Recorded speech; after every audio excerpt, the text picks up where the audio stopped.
Certainly sounds like a good thing, but we just don't know what's happening inside there. We are waiting follow-up information from Fort Stewart, Hinesville Police, the Liberty County Sheriff. We've reached out to all these different agencies to try and get some sort of information. As I turn around right here, I see another one of our crews pulling up in the parking lot here. We are bringing all of our team out here to cover this story the best that we can, to get you that information as quickly as we can, because we know in these situations, if you have someone that works or lives on Fort Stewart, you want answers just as we do, because this is a very scary situation, not knowing what is actually going on inside. For now, Brooke, I'm going to send it back to y'all, but we're going to stay out here at Fort Stewart, and we'll be back in just a moment. So much for that live report and all of those updates. Clear for now. Earlier, the Governor Brian Kemp released posted this on close contact with law enforcement on the ground. Saddened by today's tragedy at Fort Stewart, we're keeping the victims, their families, and all those who answer the call to serve in our hearts and prayers, that Georgians everywhere do the same. Now, I do want to quickly mention there are two other statements that we recently got a hold of. Representative Buddy Harder is now weighing in on this situation. I'm going to be reading his statement, so again, if you see me looking down, that is why. He said, quote, "I am monitoring the situation at Fort Stewart. Please join me in prayers for the casualties, their families, and the brave law enforcement officers working to protect our community." And I also just want to mention that FBI Atlanta just released a statement. They said, quote, "FBI Atlanta's Savannah office is aware of the incident at Fort Stewart, coordinating with Army Criminal Investigation Division for any assistance that might be needed. Just pull in right behind Further questions should be directed to Army Public Affairs, and of course we are in touch with them. And again, I do want to play you some 911 audio that we got just moments after this active shooting incident occurred, so take a listen. Mag Station 1, mutual aid request for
but you can see that some people have moved those traffic cones that you saw in my last hit away from the road and are now letting cars that seem to be civilian vehicles back onto the base. Now, we know that this, in these sort of situations, there is a heightened security situation, so we know that they're going to be rechecking these cars, and we anticipate that there may be traffic because of those additional security screens coming back in here onto the base. But it seems, at least with what we're seeing here outside of this main gate, that the lockdown has to some degree lifted. We knew that it was a pretty intense lockdown when I first got out here about an hour, 45 minutes to an hour ago.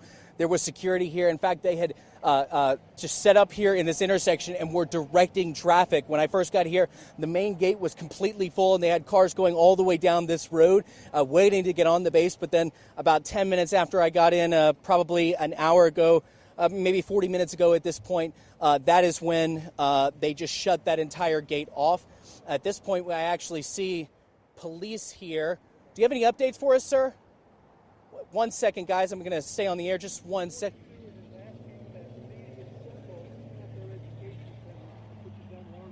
Okay.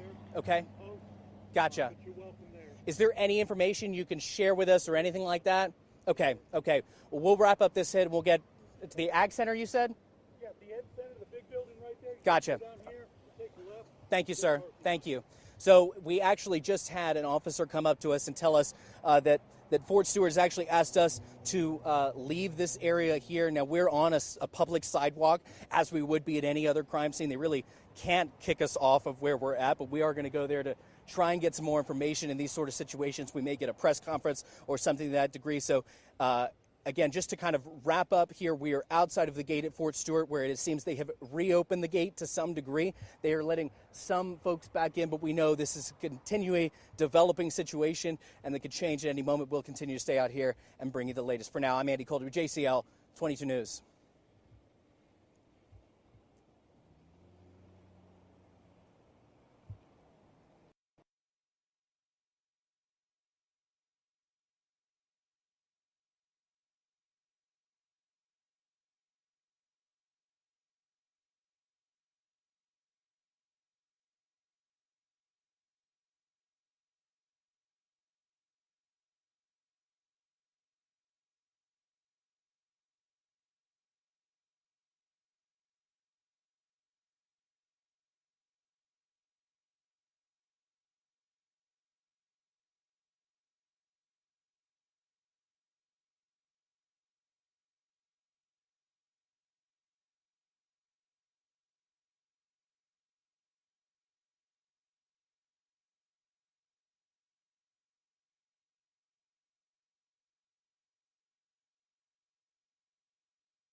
thankful for the cloud cover.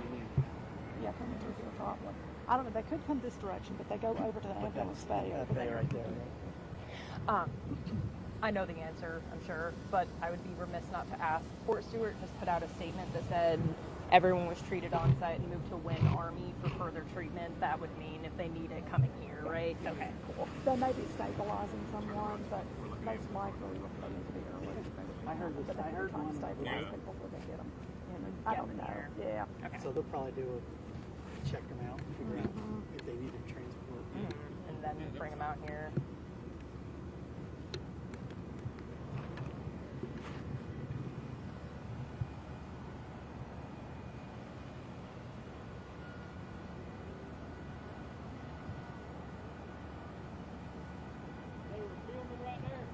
Be on the lookout for Megan and Madeline shot.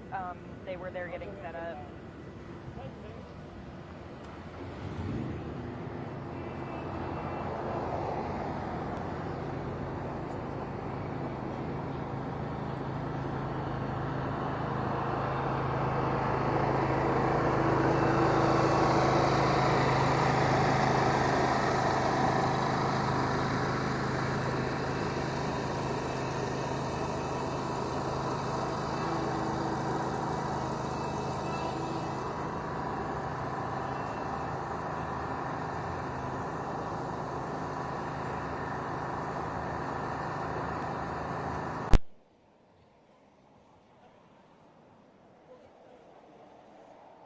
Yeah, Brooke, I was the first reporter, and when I first got out here, just before 11:30, this entire road right here was bumper-to-bumper traffic because the security at the gate was heightened. Everything has now calmed down. Really, it's been a fluctuating situation all day.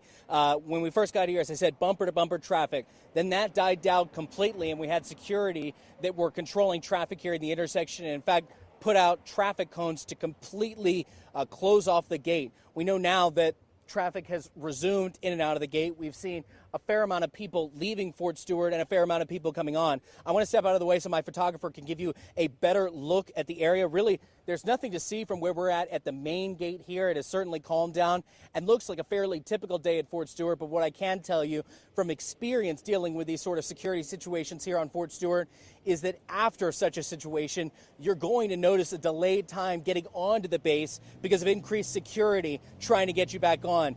Now, Fort Stewart in a statement told us that there is no active threat to the community, but of course, you can never be too safe or sorry. I want to recap this latest information that we've gotten from a post from Fort Stewart Hunter Army Airfield on Facebook. They tell us 5 soldiers were shot in the 2nd Armored Brigade Combat Team area.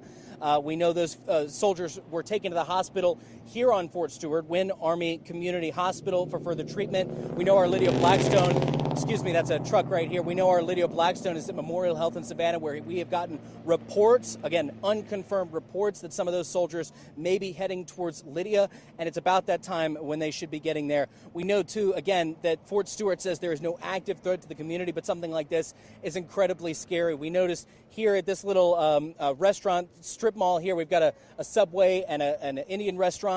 It was incredibly packed over the last hour with soldiers who were trying to get back on base. They're trying to figure out what's going on. At this point, they have now returned on base again. Things are coming back to normal, but I have a feeling that it will take some time before it gets back to true normal. Outside of Fort Stewart, I'm Andy Cole, WJCL 22 News.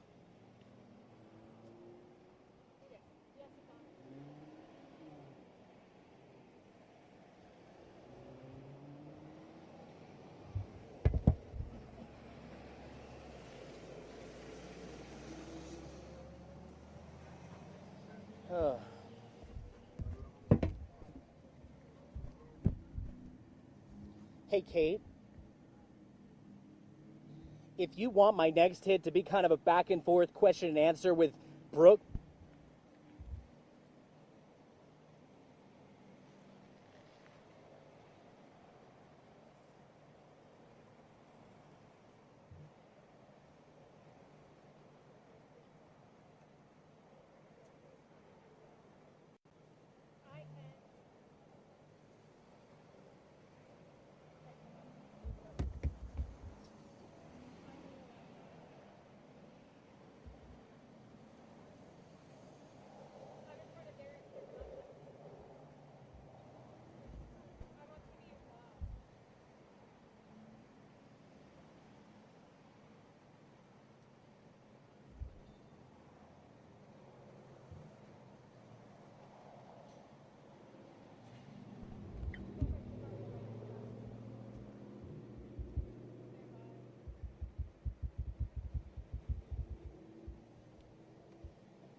Happy Wednesday, Jensen.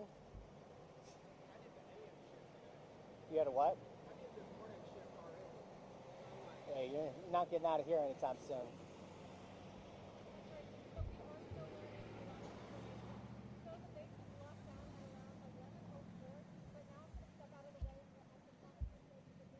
TLC hasn't been out here, have they? Nope. I'm sorry. Is it this? Yeah. Yeah. Good. Feel free to do whatever you need to do. Thank you. Yeah, so there was some lady on TikTok, Grace found the video, and I don't know where she's going, like somewhere right around here, but she's telling people, she's got thousands of people watching her, she's telling people that 7 people were shot and that 4 had died. Yeah, And- that's just, that's... And the comments, Grace said on there, everybody's like, I have new information to report. We know that nobody will be coming by helicopter because of weather, but 2 are coming by ambulance. Yeah, I'm going to set my shot. We're going to focus on you? Yeah.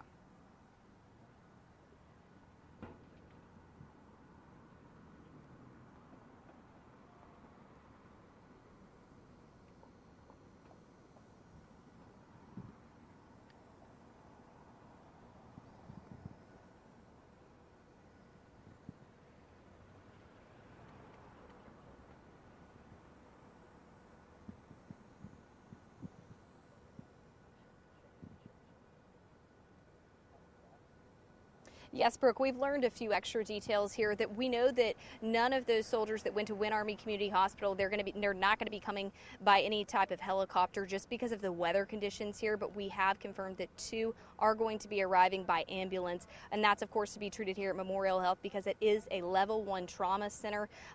Meanwhile, Wynn Army Community Hospital is level 4, so different response level here. They handle all sorts of gunshot wounds just being here in Savannah and the different crime that we see, but of course they're prepared. They're inside this ER here. If a helicopter were to land, it would land right above me, but because of weather, they are not going to be bringing any soldiers in. And of course, we earlierly confirmed that this was an active shooter situation because I was talking to some of my contacts out there at Fort Stewart that I work with so regularly, reporting on military topics here in Southeast Georgia. It's a very tight-knit military community. Not only do we have Fort Stewart all the way out in Hinesville, here in this area, just a few blocks from where I'm standing, there's Hunter Army Airfield where there are so many different families and soldiers that are listening into this, wanting to hear the latest details on these victims that of course are in this tragic and unfortunate situation that happened in an area where first responders all are. Those soldiers, they're our backbone, and of course this type of incident brings such confusion, and we want to help clarify as much as we can. So right now we do know that 2 are going to be arriving by ambulance shortly here. It's about a 40-minute drive from Hinesville to Savannah, so we're just awaiting their arrival here so they can be treated as soon as possible. Brooke, back to you.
Yeah, Brooke, at this point right now, things have kind of, I hate using this term normal, but it seems like it's an average day here at Fort Stewart. Traffic is coming in and out of the base, but we know that it is not a normal day out here at Fort Stewart. We know from officials here at Fort Stewart that they tell us 5 soldiers have been shot at the 2nd Armored Brigade Combat Team area. We know that several of them are being treated at Wynn Army Community Hospital, and we know that several of them are now heading to Savannah to go to Memorial Health to be further treated at that Level 1 Trauma Center. But here right now, outside of the main gate of Fort Stewart, things are fairly normal. When I got here about 90 minutes ago, traffic was incredibly backed up with people trying to get onto the base.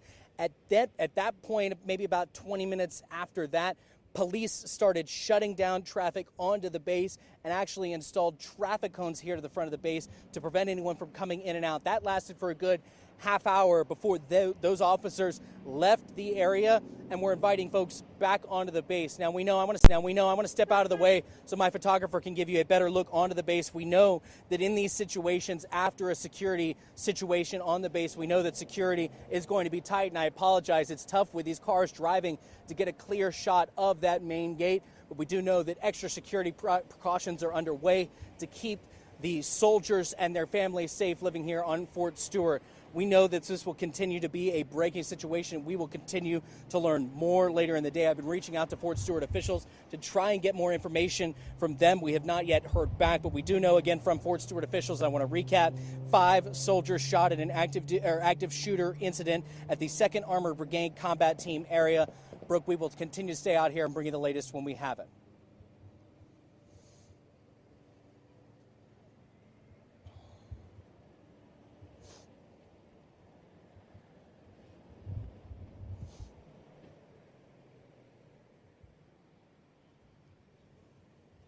Yep. No, my IFB, when this dropped, it broke. So I'm like getting in and out unless I hold it.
We're resetting at 1 o'clock.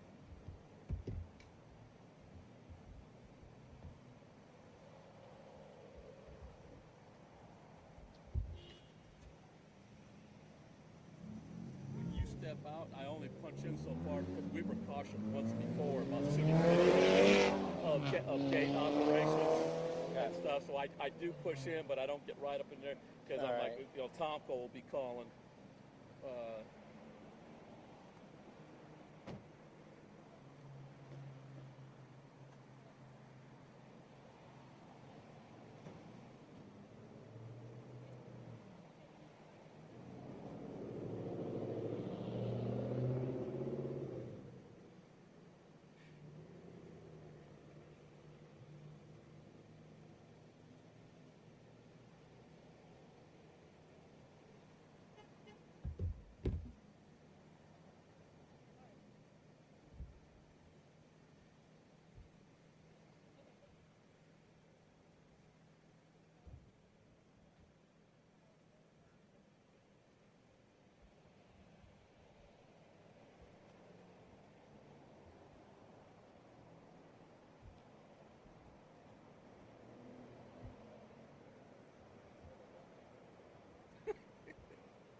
really nothing new to talk about, but they want you to stretch or stay on. That's what happens.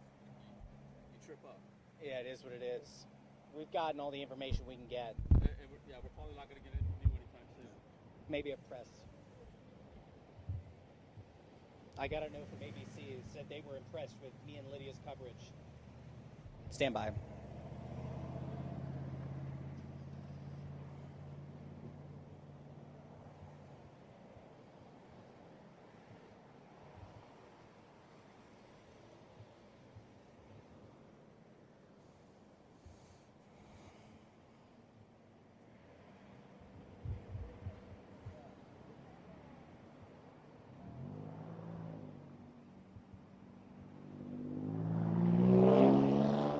So I will have you push in, but I'll acknowledge why you're not pushing it all the way.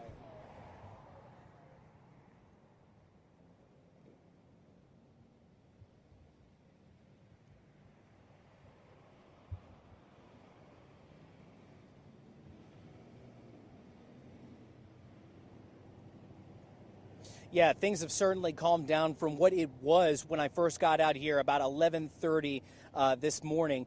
We know that Fort Stewart at one point had totally locked down the base, but we know that that lockdown has at least been partially lifted. I want to step out of the way so my photographer can give you a look of that gate area. Now, I'll tell you, we're not zooming in completely into that gate for security purposes. The Army has previously told us that they don't want us showing gate operations, certainly not in a situation like this. But you can see there's many people going to and from Fort Stewart at this point, which reinforces what Fort Stewart had been saying in their Facebook statement earlier, that there is no active threat to the community.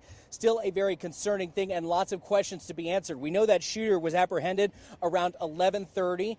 But we don't know who that shooter is. Was he a soldier? Was he a family member? Was he someone that was just able to make it onto the base? Those are questions that we're going to be asking Fort Stewart and Army Criminal Investigation Division officials, because we need those answers. You need those answers. Everyone here on this post needs those answers, and they are craving that information. But I'll tell you this, we are going to always be responsible with the information that we put out. In these sort of situations, many people could put really anything out there on social media, but I can assure you that all of us here at WJCL are making sure that we confirm every bit of information with multiple sources, because in this sort of situation, it is not worth the risk of putting out false information, misleading information.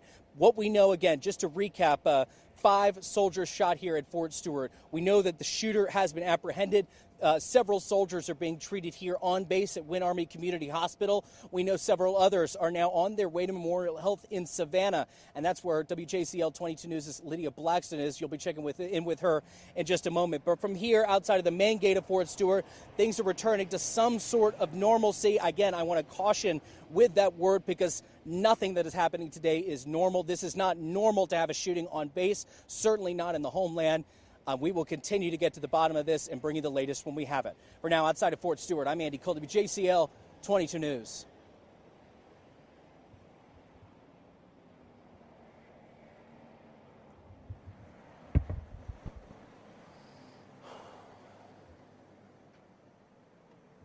Hi, how are you? Hey, how are you? Good. So, just so you guys know, we're giving out the badges to take vehicles on their post. I don't know exactly when we're going to do that or when we can get over to the second gate area for you guys. Okay. So for right now, until I get word, you guys can shoot right here. Okay. And then any additional information that gets put out, I'll let you guys know. Do you have any sense that there is being a press conference or anything like that today? I don't know that information. Okay. What's a good number to reach you?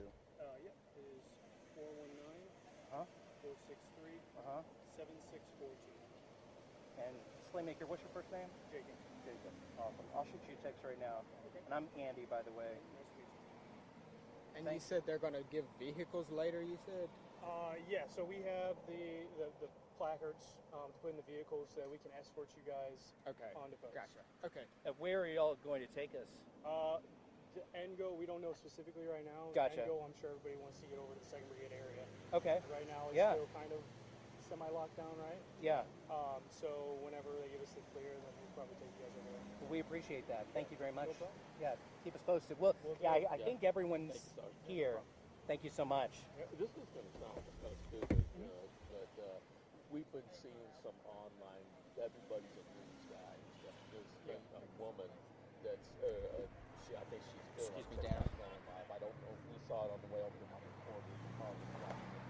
She reported that there were 7 people shot and 4 dead, which is like, what kind of police?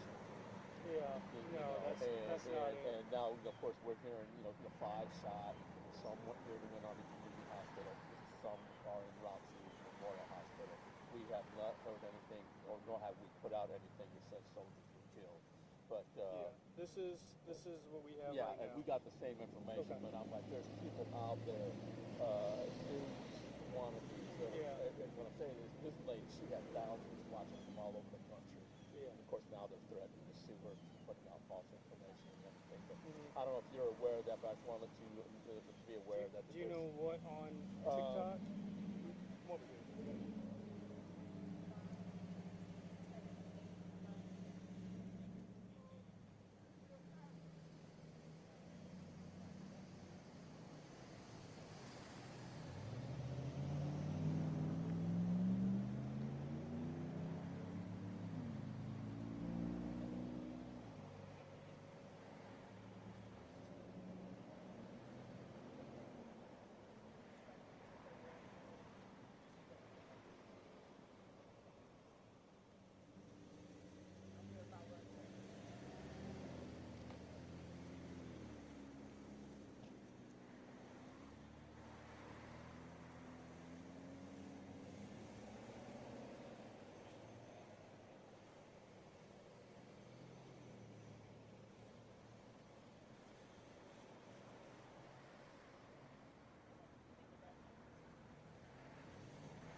But we don't know 100% for sure if that is related. So again, we are expecting 2 soldiers to be transported here. The Army has confirmed that at least 5 people were shot, and so we don't know what the conditions are of those other 3 people.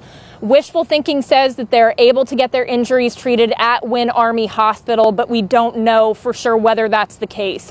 The 2 people that are going to be coming here to Memorial, we can infer that their injuries are going to be on the more severe end because Memorial is the only level 1 trauma center in our area, and it's the only hospital that is going to be suitable to treat more severe or critical injuries. So we can infer that at least those 2 people are seriously or critically injured. We don't know exactly what their status is right now. If we had their names, which I can tell you we don't at this time, but if we had their names in a typical situation, we could give those names to the hospital and they could at least give us an update on what their condition is, tell us whether they're in stable condition, critical condition, serious condition, what the extent of their injuries are. But because these are soldiers that we're talking about, that information is going to have to come directly from the Army. I can tell you that I have been communicating with the Army since I've been down here on the ground, trying to get more information about the conditions of these soldiers and whether there have been any deaths. The word casualty has been said. Again, just to emphasize, casualty could mean a death, but it could also mean a serious injury. So I am in communication with those officials for the Army, and as soon as I have any information to share, I will. But just keep in mind that this is an extremely fluid situation, and as you can imagine, likely a very chaotic situation. Now that there's no ongoing threat to the public and that the people responsible for this has been apprehended, that gives way for people to start getting their ducks in a row and figuring out what is fact and what is not fact. And we're going to continue to bring you the facts here on WTOC, but keep in mind, because of the fluidity of the situation, that can change. As soon as anybody comes here to the hospital, we will be the first to let you know, but for now I am going to send it back to the studio.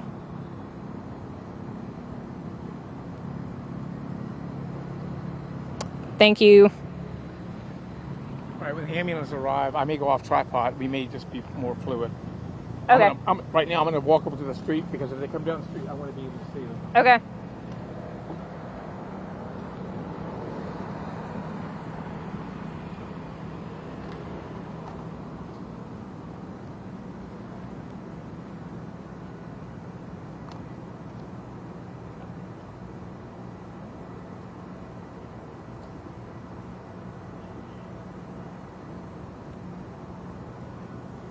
your ears feel? Huh? Ears. Yeah. Anything coming? I'm gonna go stand over on the other corner until they need me and just keep an eye. All right, yeah, cool. I'm gonna get my binoculars.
Ricardo, we're hearing they're about 15 minutes out.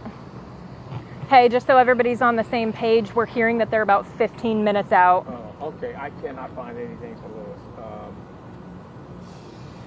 The soldiers arriving here at the hospital. For the guys over at JCL all the time. Somebody over there might be able to get some number, but I do not have a number for Lewis. Louis Levine? Yeah, you got a number for Lewis? I think so. Hold on just a second. We may have a number for Lewis. Hold on. Yeah, I got nothing for Lewis. 912 912 572 572 3238. 3238. Okay, and are you hearing anything about a news conference? No, it's too early for that. Okay, where y'all, so we have a reporter en route, where, I guess, do you have a staging area? Yeah. Where, do you drop a 10 or let me know so I can pass along? Yeah, just tell them to come around to the emergency room, that's all. The emergency room? Yeah. Where, Memorial? Yeah. Oh, y'all were down at Memorial. Yeah, you looking for somebody at the base? That's not me. But they did go to Memorial then? No, that's where they're going to bring them, I hope. Oh, so they're eventually going to bring them to Memorial. Yeah. Interesting. Okay. Good. Okay, cool. All right, well, I'll give Lewis a call. Thanks for calling. Okay, hey, I got a quick question. You don't know anybody working in the Philadelphia market by any chance, do you? Okay, please do. All right. Okay, We don't know fine. if this is them, but take it. Take it, take it, take it. Take our shot, take our shot, take our shot. We don't know if it's them, but take it.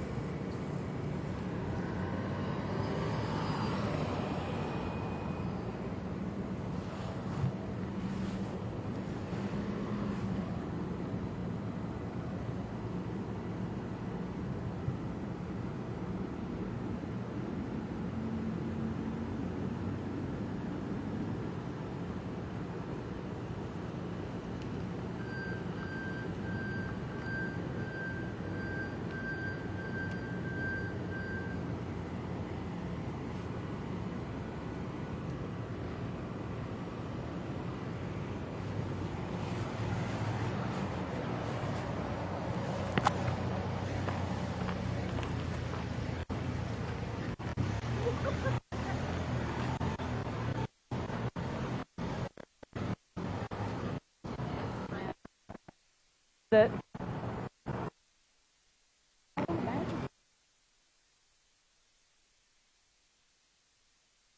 They would come.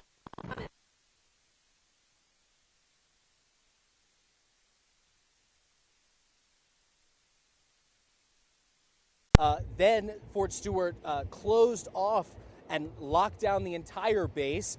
And then probably at this point, about 45 minutes ago, they have returned to normal operations, saying in a post to Facebook that there is no active threat to the community. In just the last 20 minutes, a team member with the Army Public Affairs Office just checked in with us, told us to kind of stick around this area, but told us that we should at some point get access to Fort Stewart and to be able to get to that 2nd Armored Brigade Combat Team area where this shooting is said to have happened. But at this point, it remains an active scene where officials with the Army Criminal Investigations Division are continuing to go through that scene and figure it all out. There's still a lot of questions that we have. We know a shooter has been apprehended, but we don't know who they are. Are they a soldier? Are they a soldier's family members? Or are they just someone that was able to make their way onto base and inflict this violence on 5 U.S. service members here at Fort Stewart? It's an incredibly sad, heavy day. When I first...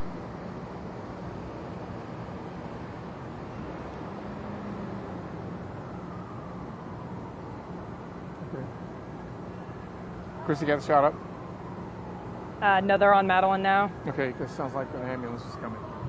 Hey guys, this is probably them. Get her off. Yeah, they're coming. Be nice. Don't say get her off, Shay.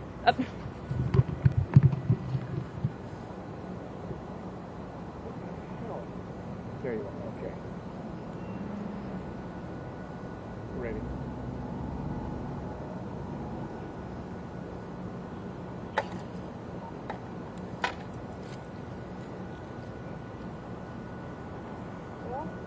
Well, maybe. No, this is it. Ops ready. Guys, get them out to me, please. Tiny bit. Perfect. Yes, we are here at Memorial Hospital. We can hear sirens in the distance and have been alerted by Memorial officials that this is likely the soldiers arriving from Wynn Army Base Hospital. Now, we can see a Savannah Police Department officer over here on the corner, likely in place for the arrival, given that these are going to be some high-profile patients coming in here. So we are expecting to see some lights and sirens on an ambulance as it comes through here. Again, we could hear sirens just a little bit ago. Officials from Memorial telling us that is likely the patients from Wynn Army Hospital coming in here. We are expecting that 2 patients will be coming from the base. Again, Fort Stewart has confirmed that at least 5 people were shot on the base, and 2 of them are coming here to Memorial in Savannah for treatment. Now, we will continue to remind you that Memorial is the only level 1 trauma center that we have in the area, so it's really the only appropriate center to be treating somebody with a serious or a critical injury, especially the type of injury that you would sustain with a gunshot. Now, again, I can hear sirens coming from, it sounds close to the hospital, coming from the direction of Duren. We are situated at the ER here at Memorial Health. We were expecting originally today that patients be brought here by a helicopter and that they would be landing on the helipad, just given the severity of the situation and the nature of the injuries that we're expecting these folks to have. But because of the weather, they were forced to bring patients here to Memorial by ambulance. Now, again, we have been hearing sirens, and we can see officers from the Savannah Police Department getting out and monitoring the situation, as you would do with, high-profile patients and things like that, to protect their identities, the nature of those injuries and things. So we are going to continue to keep you updated. I'm not hearing the sirens anymore. Officials from Memorial had said that they thought that could be the patients. It may be somebody else, but we will be sure to bring you right back here just as soon as we have eyes on an ambulance, and we will let you know when those patients get here. For now, I'll send it back to the studio.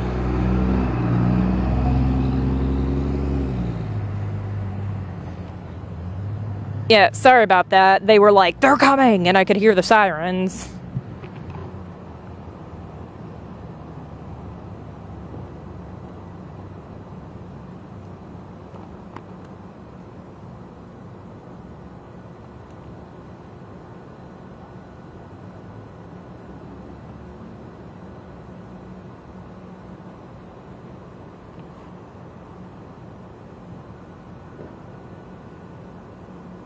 Okay, got it.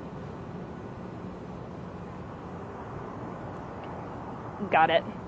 All right, the next time I hear sirens, I'm probably going to panic again, so just be ready.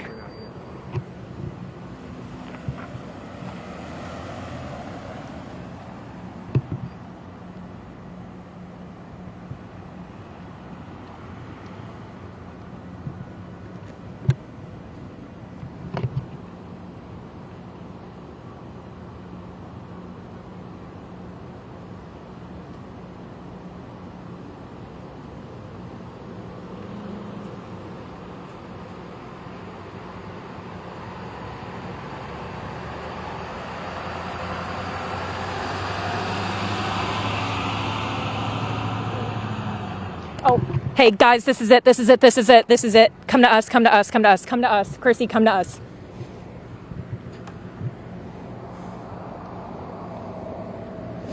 You can see that a U.S. Army ambulance has just pulled in here at Memorial Hospital in Savannah, presumably carrying at least one, potentially two of the soldiers that have come here from Wynn Army Community Hospital. Now, again, Memorial is the only level 1 trauma center in this area, so we can infer that the victims that are in the back of this ambulance are in need of some sort of critical care, though we don't know exactly what their conditions are at this time. That's information that will have to come from the United States military. They've not released it at this moment because it is a fluid situation and they might not even know right now. We assume that they have, of course, been in communication with medical personnel. Now, on the ground, you can see the Army ambulance and you can see an EMT getting out right now. There are also several Savannah Police Department officers on the ground monitoring the situation.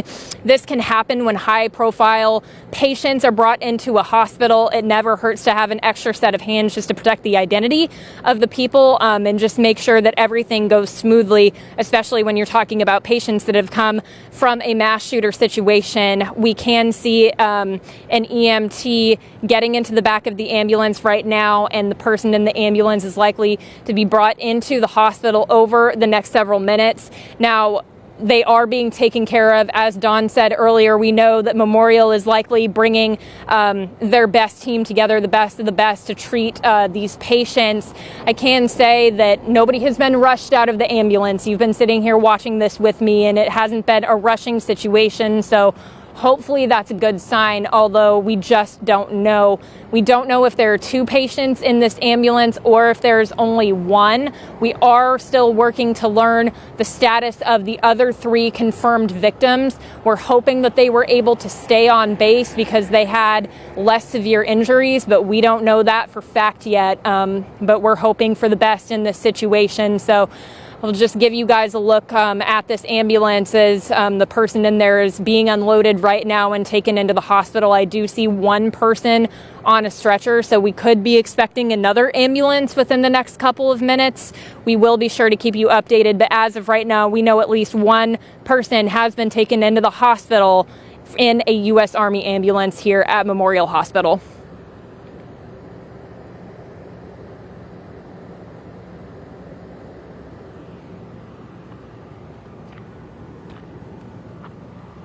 Okay, we're clear. Sound good?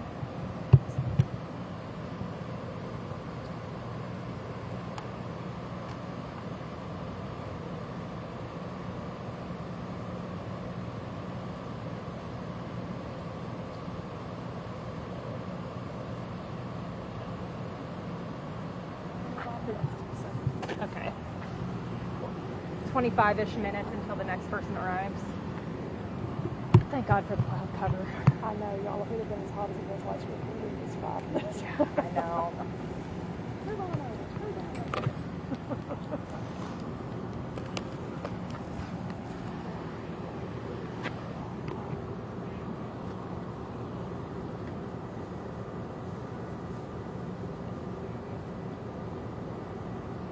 Keep it.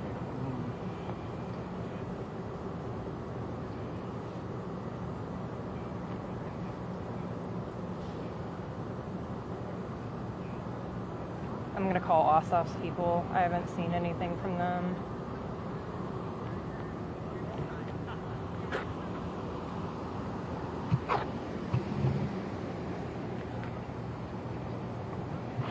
I'm all right. You guys totally could have put something out and I missed it because I'm out in the field right now. But did Senator Ossoff have a statement on the Fort Stewart shooting? Yeah.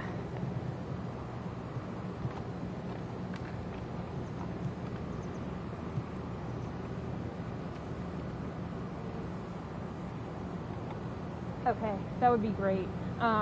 If you might have any availability for an interview, let me know. Carter's people have reached out, and I'm sure that he will be on us at some point. So if you guys, would like for him to do that, just let me know and we can arrange it.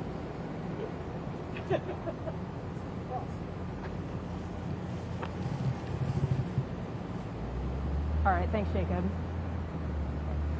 Bye. Not yet, Brooke. We are waiting for about 25 minutes to go out to the next ambulance. It's expected to get here. Of course, it's a long drive from Fort Stewart all the way here to Savannah, to the Midtown area that Memorial Health is located. About an hour drive. But we did see that one ambulance arrive so that one of those soldiers could be treated here at the Level 1 Trauma Center. And the reason I keep saying that here is because you would think, why would they make such a long drive here to Savannah? The reason why is because this is the hospital that's equipped to deal with injuries like gunshot wounds to this severity, and for them to be able to, if needed, go into surgery immediately. But you can see as they respond here, first responders helping first responders. I mean, you think about it, there's soldiers and then we have doctors here that sign up for situations like this, but most certainly did not sign up for this one today in the magnitude of the amount of what it means for a shooting to happen at an Army base. And you can see they are rolling people in here, they are getting them the care that they need, and they're able to do that at this hospital here. And the Wynn Army Community Hospital is a very well-equipped hospital, but to the level of gunshot wounds, trauma that these victims have experienced, they are coming here to Memorial Health. No, that's the same one. Location. You just saw them wheeled in there. Just prayers right now for the family of that person that just went in there, that signed up to have their loved ones serve our country, and then for something as tragic like this to happen. That other ambulance is expected to get here in just about, I'd say, 20 minutes now. Sure. Yeah, you can take it. They're going to pick another bump. Take but this is the same ambulance. Right on that roof right there, but because of the weather, they're not taking those helicopters here today. So they are going to be arriving. I can't see your hand. So you can't see it stopping. I did not. We did not want for those ambulances to have to come here because that signal these injuries are much more productive than maybe 2 days.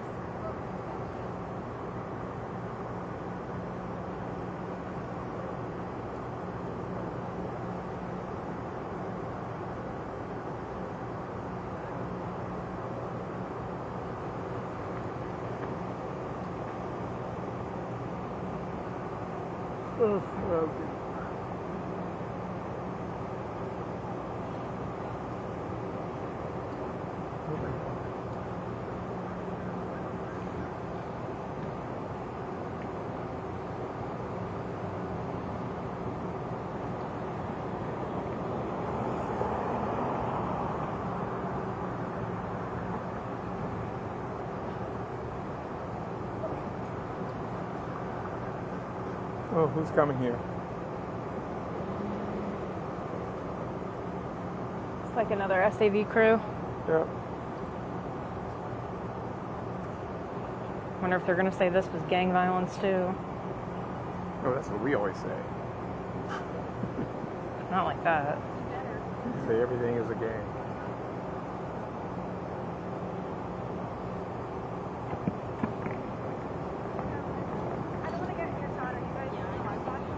Not yet. Okay, we're going to do a bump shortly though.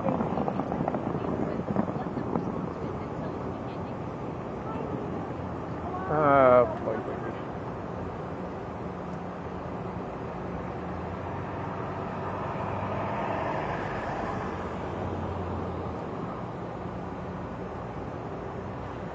All right. I'm still thinking.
Yes, so actually I see another ambulance coming in right now. That is a Central EMS ambulance. The ambulance that we've seen from Wynn Army Community Hospital has been labeled U.S. Army, so I don't believe that this is an ambulance that's carrying any soldiers, although we don't know that for certain, but I can tell you the last ambulance we saw that had the last soldier was labeled U.S. Army. One soldier was taken here to Memorial Hospital. I would say it's been probably 10 or 15 minutes or so now.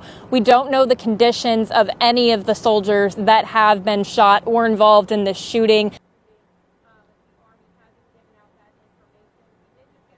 Yes, Brooke, we have one of those Army ambulances. We just saw a Central EMS. That could just be somebody coming to the hospital right now. We don't know if that is another soldier that's arriving now for some treatment, but we do know that we see one Army clearly labeled, so we know that that's a soldier in there that's receiving some treatment. And if you look off to the left, Lindbergh's going to pan this way so he can show you these law enforcement. This is Savannah Police Department, which is used to shootings in this area. But of course, this is a very different one because of not only the amount, but where it's coming from. An Army base about an hour away. They're being taken here to Memorial Health because this is the place that deals with severe injuries, trauma. So what our hope is when we saw that soldier wheeled in there, that they are getting the life-saving care that they need if this is a critical injury. We don't know the level or extent to their injuries as we speak, but we do know that they are going to be treated here at Memorial Health in that ER right there. So the prayer is and the hope is for the families that are praying and hoping that they're going to be all right, that because they got here to all those medical professionals that are equipped to deal with whatever injuries they have, that they will be all right. That is the hope, of course. But we're here reporting all the details as they come in, confirmed. Like Andy was saying earlier, it's so important that the information that we push out to you, the public, the families that live on Fort Stewart, of course, our hearts go out to you. And of course, in kindness and what we do, we want to give you the most accurate information here. So we know right now that one soldier has arrived. We are awaiting others to come. They cannot come by air because of the weather, so the helicopter cannot land. That, of course, would be quicker because it's a 1-hour drive from Fort Stewart to Midtown Savannah. So we'll show you as more of those soldiers come in to give their care. We'll be updating you as live on the scene as we can. Send it back to you for now, Brooke.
Mine shot right.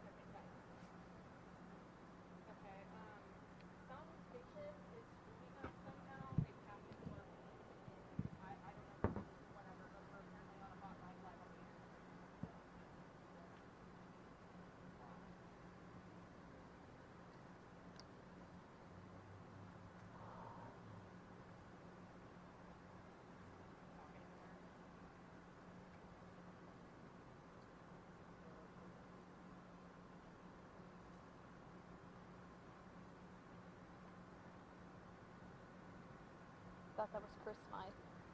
Huh? Thought that was Chris for a second.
Cops running there. Another one's coming. Send it to me. Another one's coming. Shoulder it. Nah, you might be good. You can shoulder it. If you feel confident, let's do it.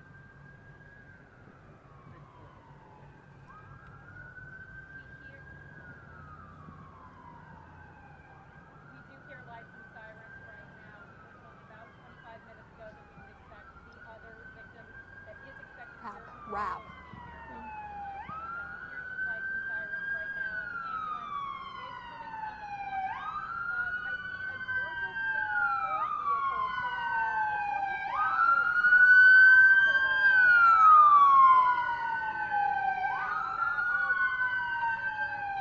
Hey Brooke, very active scene as you can see this ambulance arrive right here. Also GSP, you also see the Department of Public Safety officers arriving here. This is a very intense amount of sirens and police coverage that we did not see when the first one arrived, but now the second is arriving right here, or what we can assume here because of all of the police presence that are coming right here for this soldier to get that life-saving treatment here at Memorial Health. We don't know the extent of their injuries, but we do know if they are being transferred to this hospital, a level 1 trauma center, it has to be much more critical than can be treated at Win Army Community Hospital. So you can see police lining up right there. I'm going to have Lindbergh zoom in so you can see them right there.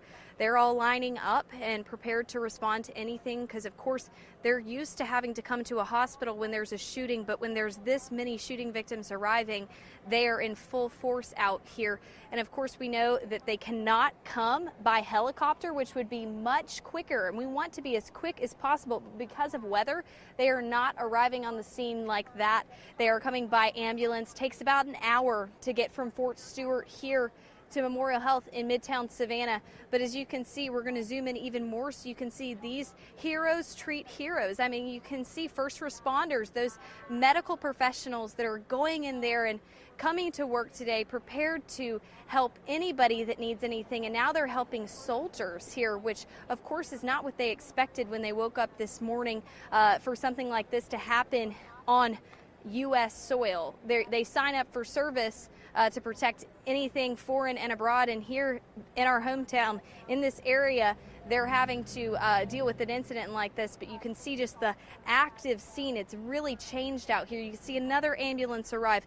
Don't know if anybody is in there right now or if they're just medical professionals coming to assist, but it's become a very quiet scene and then a very active scene out of nowhere here. And then, of course, where all the action happening is inside Memorial Health's ER, where they're responding to all of this. We're just going to stay with this picture here so you can see what things are like out here right now.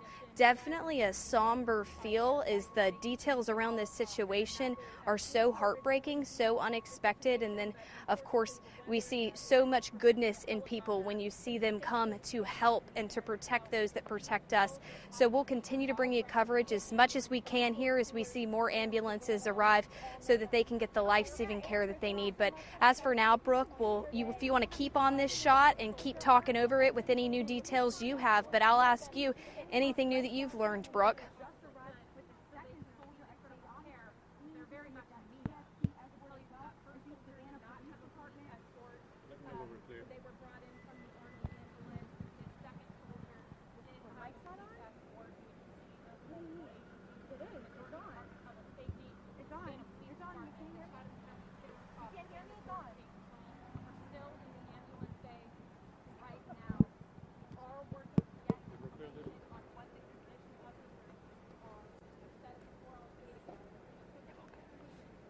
They can't get any audio. Is Scott still here? Are we clear? Clear. We're clear. Good job. I was gonna.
Yeah, yeah.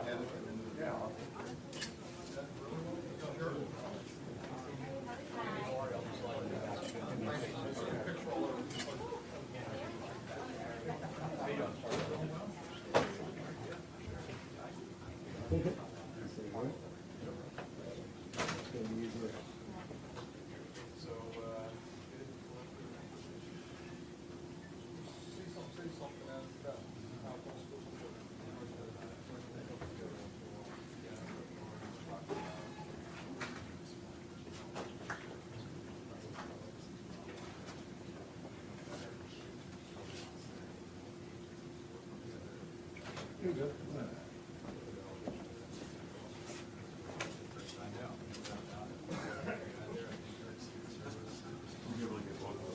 Yes, we have that.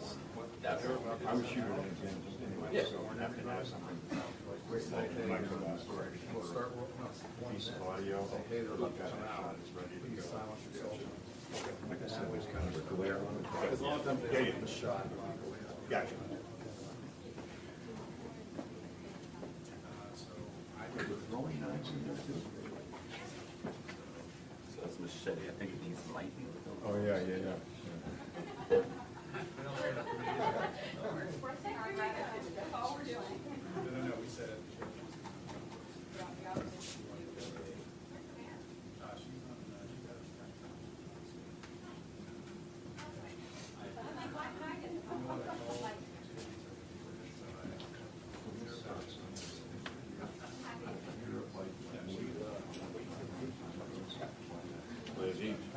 So you know the boss gonna come in like he's over there waiting.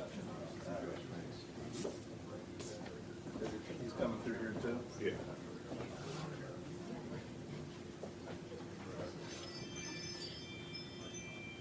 He said he had to get his glasses.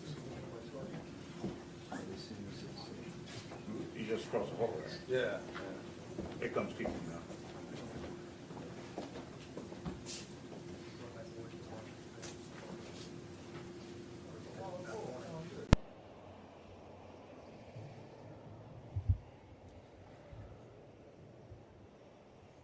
Yeah, and that's kind of what we've been seeing here for several hours now. I got here around 11:30. When I first got here, traffic was bumper to bumper. Then all that traffic got out. They have an officer directing traffic and completely locked down the base. But now traffic is flowing in and out of the base here at Fort Stewart. We know, I want to step out of the way so I can give you some better look. Again, unfortunately, there's just really not much to see here from the main gate here at Fort Stewart, but this is where the Army has asked us to set up. We are told by the Army that at some point today we may be able to get access to that 2nd Armored Brigade Combat Team area where this shooting, Fort Stewart officials tell us, happened, but we do not have a time on that. We know, too, that at some point this afternoon we are anticipating getting additional information from Army officials and perhaps getting some answers to those big questions. We know a U.S. official tells us that the suspect is a male soldier himself. So there are a lot of questions that come along with that revelation. How this could happen, who this person was, did they still serve in the Army, or were they on reserves? There are lots of questions, and we will continue to press Fort Stewart officials on those questions. We will be here for several hours continuing to do so. You know, I was just doing some simple research on Google to try and figure out if something like this had happened before. The only thing I could find, well, certainly there have been shootings on Army bases before, but the most recent I could find, at least local to this area, was back in December 2024 at Fort Eisenhower, where one person was shot. And so, unfortunately, this is not new. But this is never a reality that we want to be in, that this is not normal. This is not normal. I said it earlier in my hit that normalcy, it kind of feels normal out here. But again, there is nothing normal about this day when 5 soldiers are shot on base here, domestic, in Georgia, not, anywhere across the world. They were shot here. And according to a U.S. official, they were shot by one of their own. We are going to be continuing to press Army CID officials. Those are the Criminal Investigation Division folks. We're also going to be pressing Fort Stewart folks. We want answers just as much as you do. But, folks, as I said much earlier, you can get a lot of information out on the Internet, but we will always, here at WJCL 22, take the time to make sure that we can confirm that information and that everything that is coming out of our mouths is confirmed and factual, because in this sort of situation, that is not worth it, not taking those precautions. Again, 5 folks shot out here at Fort Stewart, where outside the main gate, it seems things have returned back to normal. But again, there is nothing normal about this. Brooke.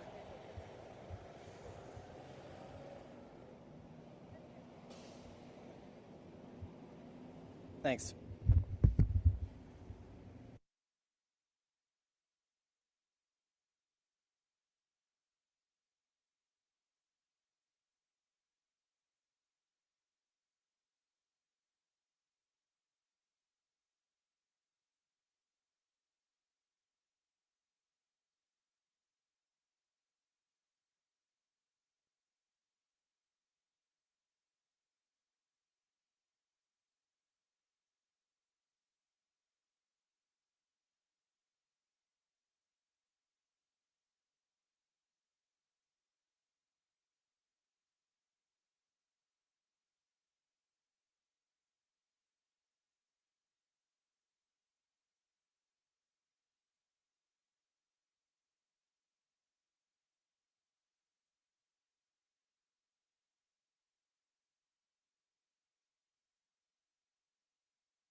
at 3:30 on Fort Stewart, and then I asked Bryna if they might be able to potentially, they're not going to be able to talk about like victim condition or anything, but I asked to see if like they might be able to talk about like critical response or that kind of thing. Monitoring all the different things. Great if we could do it right out here. I know. Memorial health officials here to hear yet if there's going to be a third soldier. Right now we don't have full confirmation from Memorial Health that a third is coming in. We know two have came by ambulance, and the reason they're having to come from ambulance, which is a lot more difficult than coming by helicopter time-wise, is because of the weather conditions. That's why they I'm gonna call the sheriff.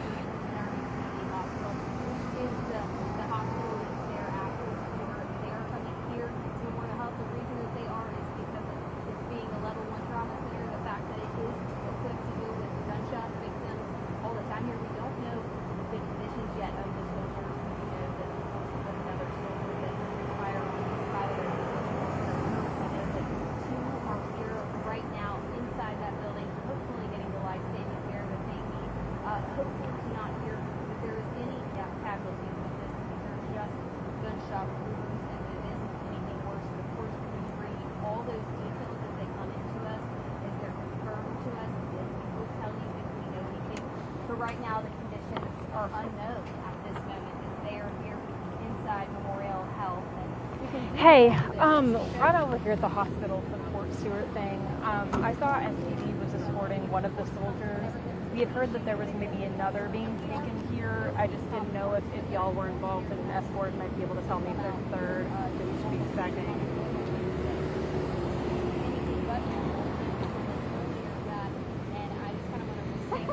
Okay. So you don't know if there's like a third person coming? Okay. Thank you so much, Neil. Appreciate it. Bye.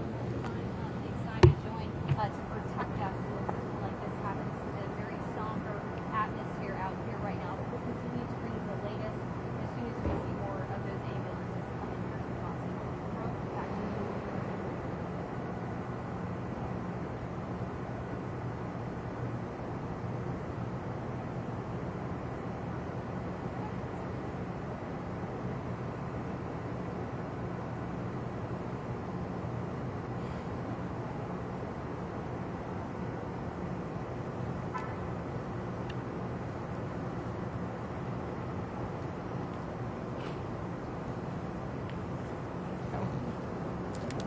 Hey, Neil.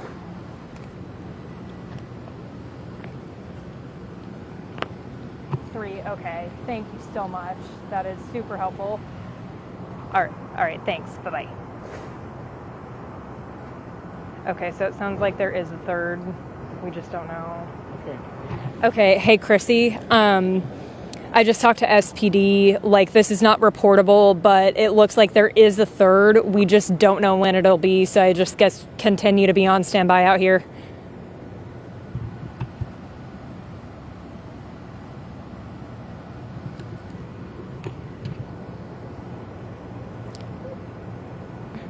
Yeah, he put something on Facebook. I can call and find out. Okay. Okay, bye.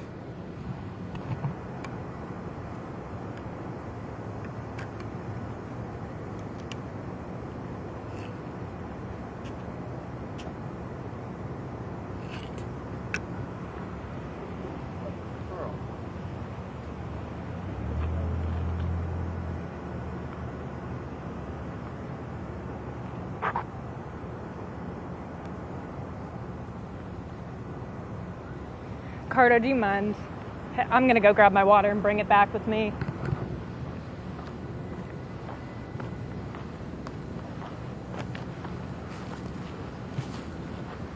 Soaking up the shade. So hot. Oh my God. Yeah, it's pretty bad. I feel bad for everybody that had to be down there on base and all this. There's no shade over there. Mm-mm. But on my side, so like, we'll probably be over there after they finish with the early ones. Probably send me over there. Best of luck. I know they're having a presser at like 3:30, Yeah. so. We have two people over there now for the side. Maybe they'll stay there. Yeah. Fingers crossed. Right. Fingers crossed.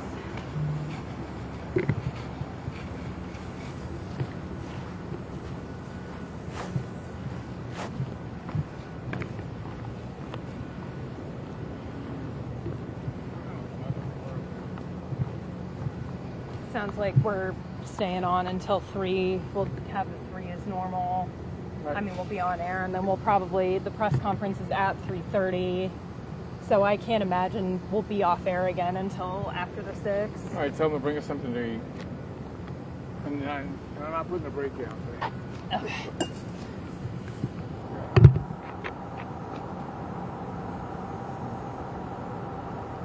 You don't have any lunch back at the station, do you? No. Okay. You? No.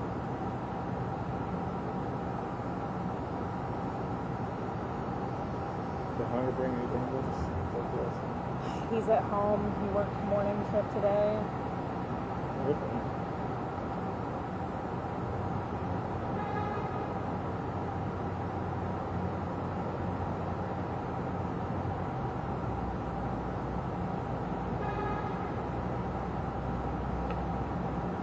Hey Van, how are you doing? I'm good. I am outside Memorial right now. I saw that you posted a statement on Facebook. I just wanted to check in and see if you or anybody else in the city had any plans of coming down here. I know that 2 soldiers are already here, and we're hearing that there's maybe going to be a 3rd.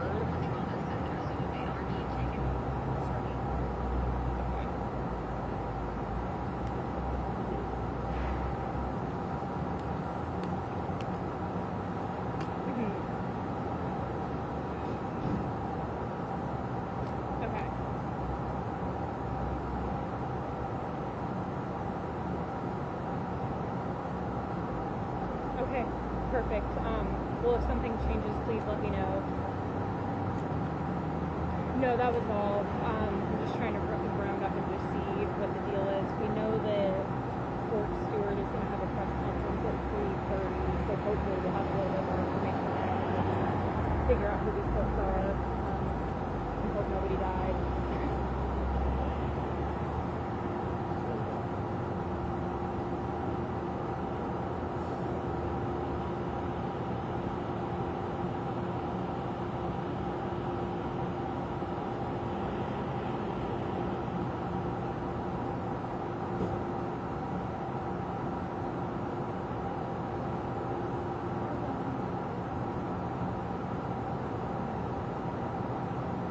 Okay, perfect.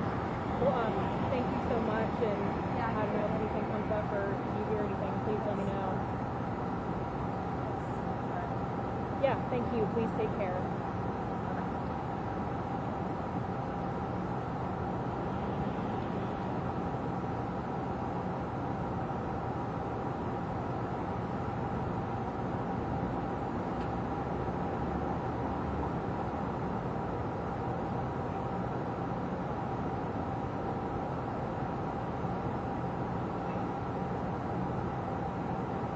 Hey, I am so sorry, Mr. Cole. I was talking to someone on the other line. I'm good. I just wanted to reach out. I'm over here at Memorial. We saw that the sheriff's office had escorted some of the soldiers from Fort Stewart.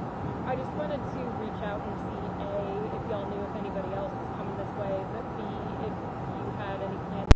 Army officials are going to be giving us an update on this incident at 3:30. That's set to happen right in front of the main gates here at Fort Stewart, where we will continue to ask Army officials questions about what happened, who this soldier was, this soldier suspect who shot 5 of his brothers and sisters in arms, how those 5 soldiers are doing there. Lots of questions that we have for Army officials, and hopefully they will be answering those at that 3:30 press conference. But we know that a lot of eyes are on this. The President Donald Trump, saying that he has been briefed on this situation. The governor sharing his thoughts and prayers with those affected by this. This is becoming a very big story. In fact, it's not even the first shooting at Fort Stewart. Several months ago, there was a shooting where a soldier shot his family. So we know this is not the same situation, but we know this is not this is an unusual situation, not the first time to happen, but certainly scary for the folks on Fort Stewart and the families of the soldiers here on Fort Stewart, trying to figure out answers and trying to get to the bottom of what's going on here at Fort Stewart. I want to just take a quick moment to emphasize something. You know, as you're watching WJCL, you find that myself and we're repeating ourselves. The reason we do this is because we want to make sure that we get the most factual, truthful information out to y'all as soon as we can. We're going to continue to do that all night long. Outside of Fort Stewart, I'm Andy Cole, WJCL 22 News.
So the hospital has not been able to confirm this, but I am hearing from multiple other law enforcement sources that a third soldier from Fort Stewart is going to be transported here to Memorial Hospital in Savannah. As a reminder, 2 soldiers are already here being treated, and we can infer that those soldiers are going to be the ones that are more critically or seriously injured, because Memorial is the only level 1 trauma center here in the Savannah area. We do know that other soldiers were being treated at Wynn Army Community Hospital. It's not a trauma center, and so we don't know the status of the other 2 soldiers. Remember, there's 5 soldiers that have been shot in total. 2 of them are already here at Memorial in Savannah, and I'm hearing that 1 more is going to be heading this way. So we don't know the status of those 2 other soldiers, whether their injuries were being able to be treated at Wynn Army Community Hospital.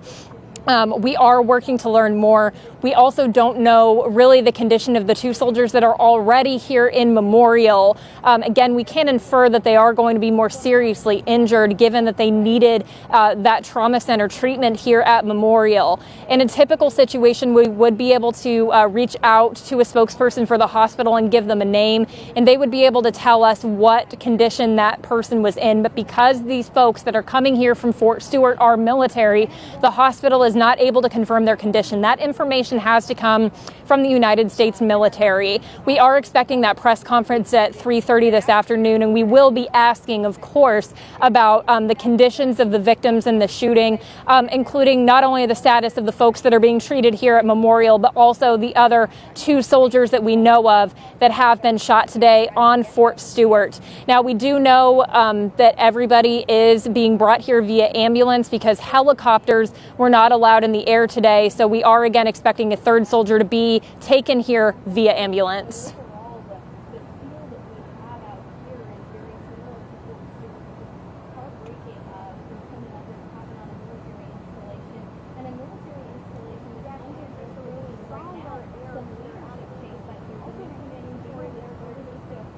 Yes, so the 2nd soldier that arrived had a full police escort. There was an officer from the Georgia State Patrol, there was an officer from the Georgia Department of Public Safety, an officer from the Chatham County Sheriff's Office, and I believe an SPD officer, if memory serves. But it was a full-on escort. And of course, if we're talking about the drive from Fort Stewart here to Savannah, what would be optimal would be able to take somebody that's seriously injured and airlift them to the hospital to bypass the highways and all the traffic on the ground. But because the weather was not safe enough for that, those soldiers had to be transported on the ground via ambulance. And so with that escort, they were presumably able to make it here much quicker than they would have been, because, I mean, you know how it is. You're on the highway, you see those officers coming up behind you, you're going to get over pretty immediately when you see those sirens in your rearview mirror. At least I hope that you would get over pretty immediately in that situation. And so things have really calmed down here in the ambulance bay. There are a couple of unrelated ambulances that are here right now. But again, after speaking with several law enforcement sources, we're expecting a third soldier to be brought here at any moment.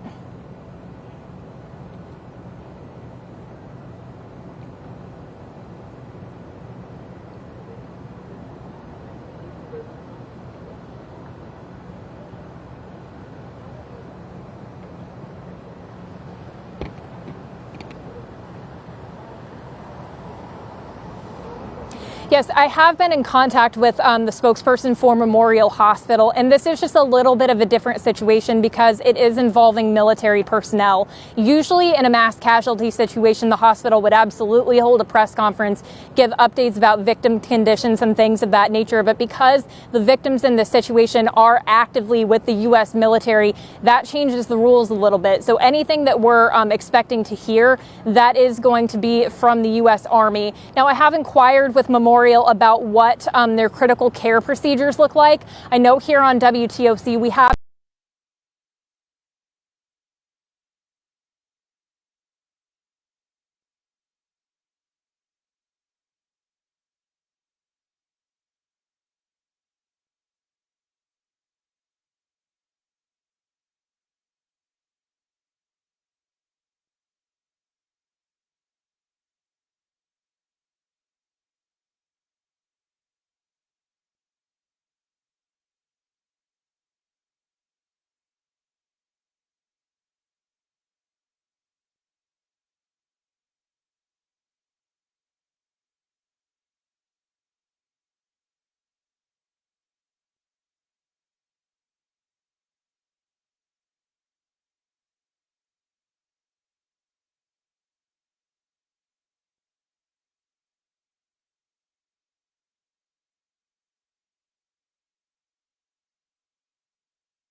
and they are ready, and that's what we saw when that first ambulance pulled up. We saw all those medical professionals rush in to help them. Right now, the good news is we don't have anyone confirmed to have died from this incident. We just know now that they have serious conditions that would warrant them coming here to Memorial Health in Midtown Savannah. But we'll continue to bring all those details as soon as we get new details here at Midtown Savannah's Memorial Health as they treat these two soldiers. From Memorial. Brooke, Shannon, back to you.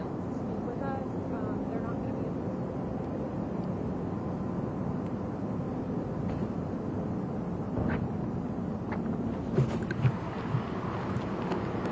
Hey, someone from Memorial, a doctor, is going to come out to talk to us. He can't get specific about like victim conditions or anything, but he is able to talk about the trauma center and how they handle these situations. So I'll give you a heads up. I'm going to try to get his name and spelling, and I'll send it to you.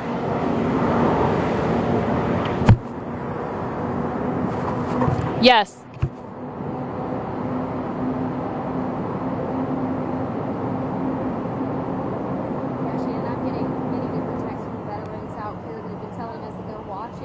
That this matters so deeply to them because they were stationed there at Fort Stewart.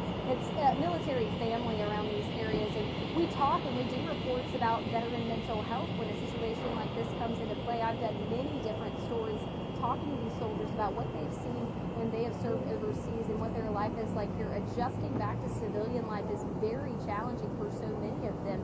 It's sign up to serve. So much of the 30s been deployed in Eastern Europe. We had those other soldiers in Lithuania that died during a training accident. I know that was a big moment for the Dog Face soldiers and the whole community because they had to work to get through that loss. And luckily right now we're not reporting on loss, but we are reporting on a heartbreak in this community. They're going to have to walk through every single step of this together, and then hopefully we'll be talking more about veteran mental health in the future. I know I've done plenty of other reports on that, so I am getting texts from the veterans and the soldiers that I have talked to before, either asking me what's going on, what's the latest details, and then the next text that follows usually is what can I do to help. And right now most people can just stay as connected as possible, send their love, send their prayers to the people out of Fort Stewart that are hurting after a day like this.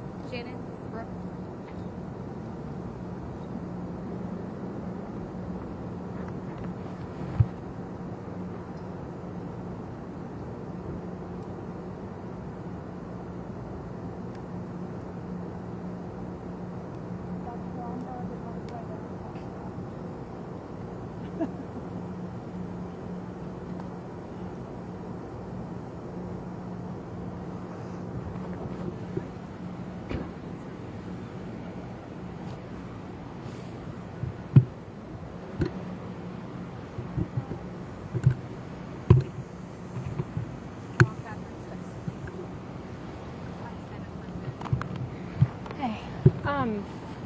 With this doctor coming down, are y'all wanting to do individuals, or do we want to get them all at once?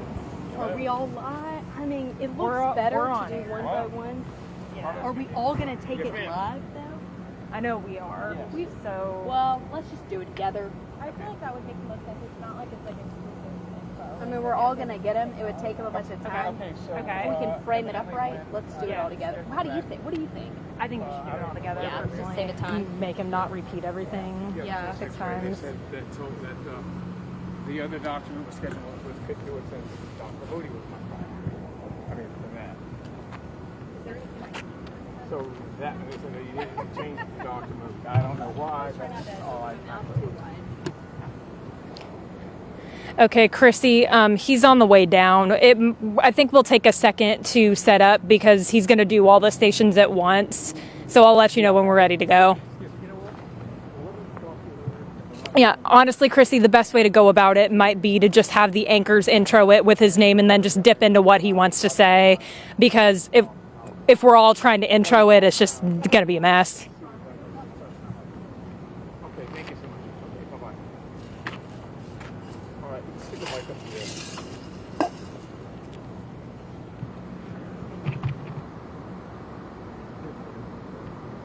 Let me have that mic. Huh, yeah. Actually, it might be best if I hold it out so the audience can hear me out. One at a time? No, it's going to be like a scrum and we're going to take it live. Oh, it's going to look like crap. Remember, hold the mic and the arm that's away from the camera. not the one that's closest to the camera. Okay, so that one.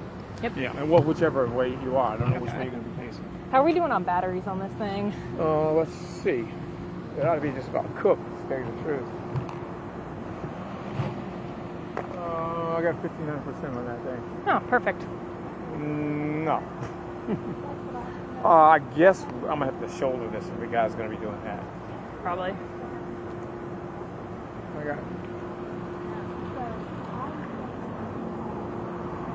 I got to change batteries. I actually got a battery in there. Could I have one of those batteries, please?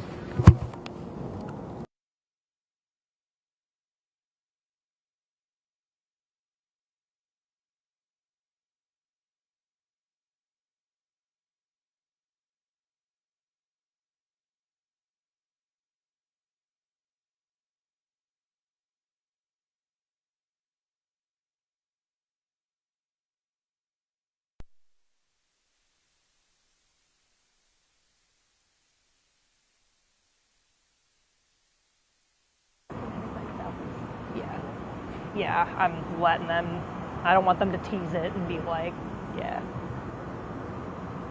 Yeah, Chrissy, just make sure they know he can't talk about anything specific. I don't want to advertise that we're going to get victim updates or whatever, because, yeah, okay, cool.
Hey, are you Dr. Bromberg? I am.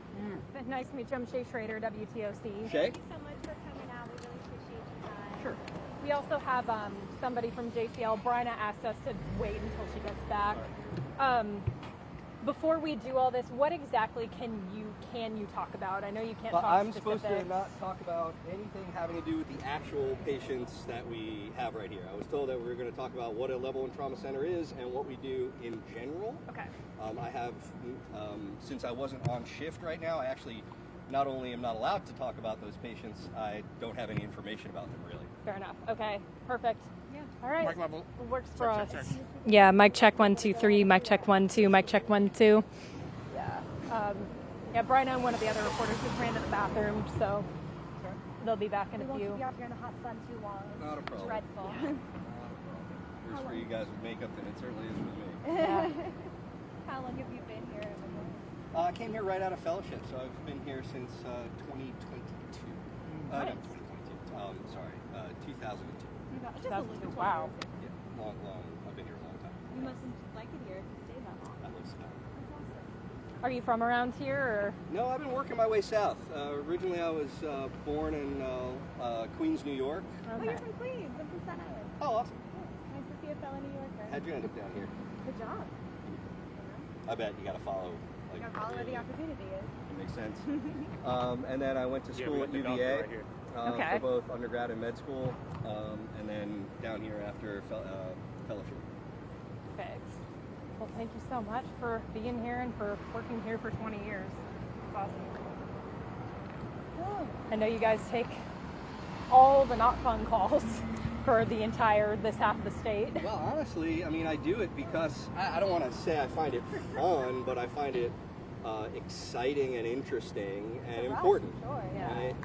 You know, there's some people that love being in an office and taking care of people with chronic diseases, and thank God, because we need those people. But that's not me. And the trauma surgeons go into trauma surgery because we like being at the spot, at the time, fixing the problem that they have, and that's why we go into trauma.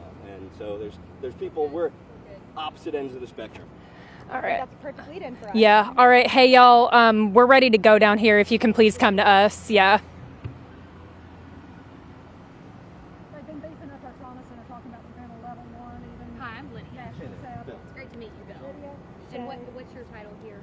I'm an attending trauma surgeon. I've been Yes, so we are here with Dr. William Bromberg. He is a trauma surgeon here at Memorial. And Dr. Bromberg, I know you just said it, but can you tell us a little bit about your background here at Memorial? Sure. My name is Bill Bromberg. I'm an attending trauma surgeon, which means I've completed a general surgery residency and then advanced training in trauma and critical care. I've been here since my fellowship since 2002. So I'm actually the longest practicing trauma surgeon here at Memorial right now. And what we do is we take care of the critically ill and injured patients. If the normal ER doctors think they need to be admitted or they're sicker than the normal ER doctor sees, we're sort of like the next step for the critically ill and injured patient. Dr. Bromberg, I know that you can't talk specifically about the patients that you have here from Fort Stewart, but we know that a great deal goes into preparing to take on critical patients like those patients from Fort Stewart likely are. Can you walk us through the process of what y'all go through when you get a call that you have gunshot victims coming in is? Absolutely. And that's really what sets a trauma center apart from non-trauma hospitals that have emergency departments. We are expected to have a very vast array of resources ready before the call comes in. So when we get a call, whether it's a gunshot wound or somebody fell off a ladder and the EMS people think they're critically injured, we get a phone call that says they're coming in 15 minutes. At that time, that phone call goes out to an attending trauma surgeon, a critical care fellow who is a resident completing more training, 2 surgery residents, usually a surgery nurse practitioner, 2 specially trained ER nurses, a respiratory therapist, a radiology tech, and a pharmacist. And they all are expected to be waiting for the trauma patient before that person hits the door. So you can imagine how much resources have to be put into that and how much preparation. We also have blood available in the emergency department in a cooler right there, so we can give people blood instantly if we need it. Our blood bank can give us the next 6 units of blood within 20 minutes of that person rolling in the door, with us having the first 2 units available immediately. So here's a plug, guys. Give blood. We need it. So go out there and give blood. What else can I tell you about our trauma system? I'll ask you a quick question. If you're just joining us now, you can't tell us any specifics about their condition in there, but tell me what it's like when it comes to treating somebody that is a service member. Is there a heavy weight that comes with that? Treating somebody who has signed up to serve our country? I know you treat everybody the same, but there's got to be a different feel in that ER right now. Absolutely. Savannah is well known to be a military community. Our program director, our trauma program director, my boss basically, completed a naval career prior to becoming our trauma director here. And we've always had a very deep connection with the military. It adds a couple of things. There's usually more people to talk to, right? The commanders are allowed to ask some details that, like, other, you know, if your boss came and asked this stuff we couldn't tell you, so we have to talk to multi-level people. We also get a great deal of support. They all come in with a buddy, so there's always somebody there with them, which is real touching for us. But yeah, we really care about our military. And being the only level 1 trauma center here in the area, you know, what does that mean when things like this, incidents of this magnitude happen? How does that affect your staff and your readiness, and you guys being the only ones who can do the job? Well, we have to be available all the time, and we have to have the resources there all the time, which it costs money. I mean, that's really you imagine all those people just being ready and waiting. We do other stuff between traumas. We take care of the patients that are already admitted, but really it's a great deal of resources that are in preparation. We are the only trauma center between Charleston, Jacksonville, and Macon. That is a huge catchment area, and people come in from across the street, and people come in from hours away, and we have to be there for everybody.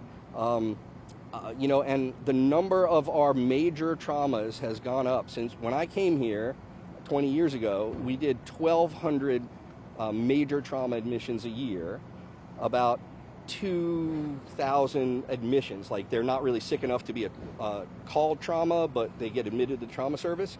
We're up to over 2,500 major traumas last year and almost 4,000 total admissions. So it's, as the population grows, so does the number of people that get hurt, and we're there to provide that service to the community. Doctor, over the past couple of weeks, we've had a shooting at Oglethorpe Mall that required people to be treated here at Memorial. We've had this shooting on Fort Stewart today. You and your staff and everybody that works in this emergency room to treat gunshot victims, is there any, are they tired of having to treat gunshot victims? And I don't mean in the sense of they don't want to do it anymore, but is there any frustration seeing this continually come through your emergency room? Well, it's always sad.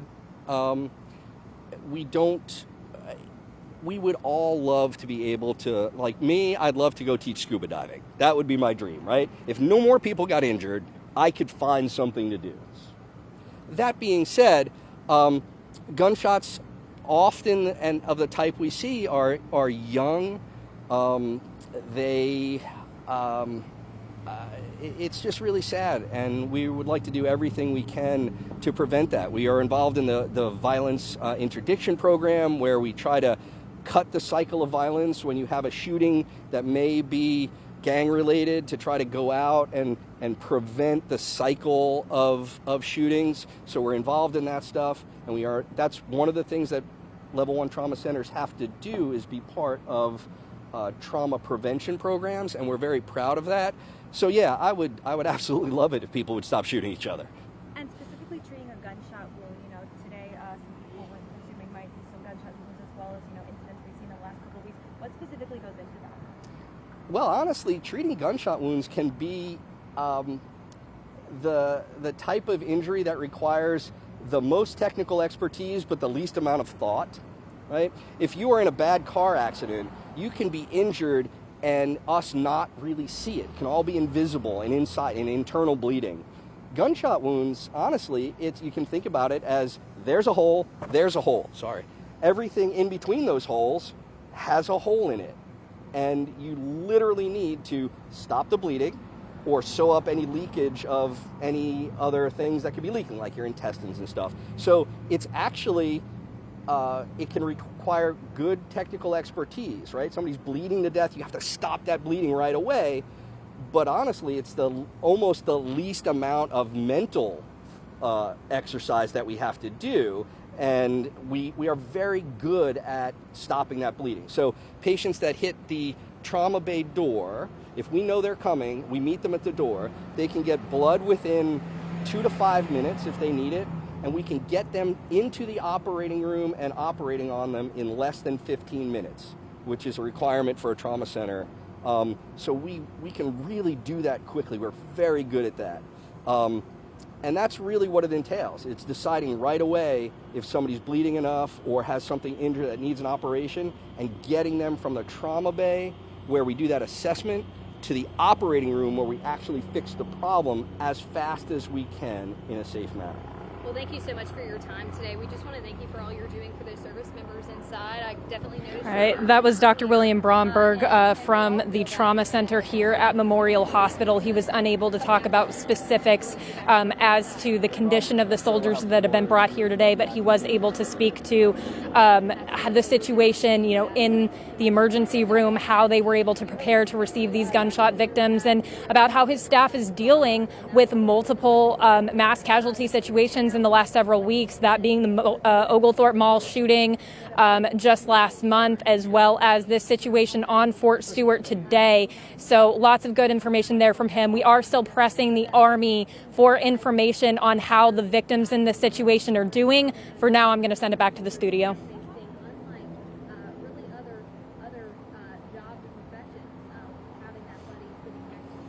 Thank you.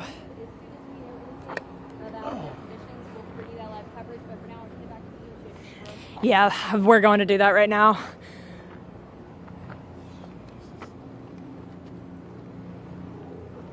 All right, Ricardo, do you want to go stand in the shade until they need us? Yeah, my back. Jesus. All right, let's do it.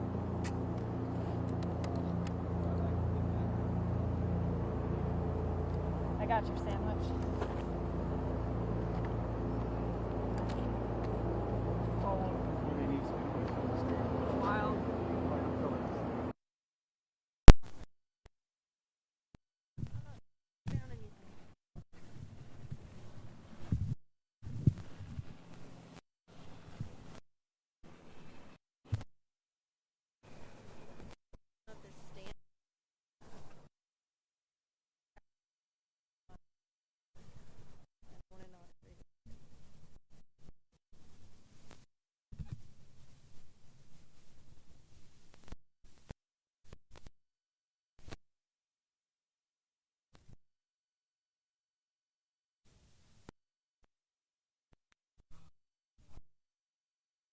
Oh my God.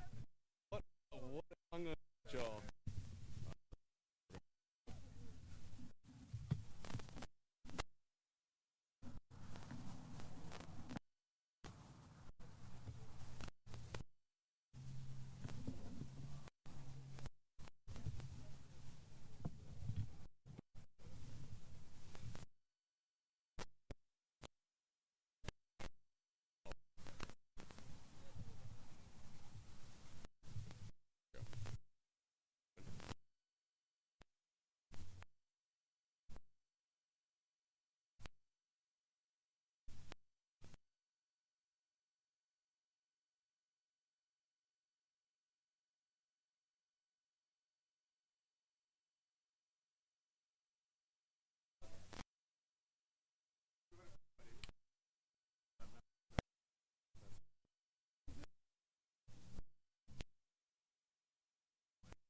If you want to Stand by. reference that, I will zoom straight into that.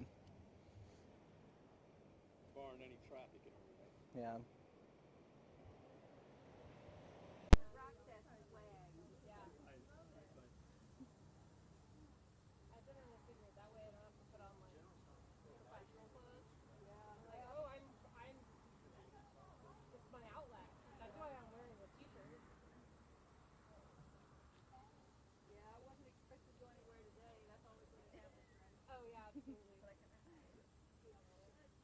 Testing, testing.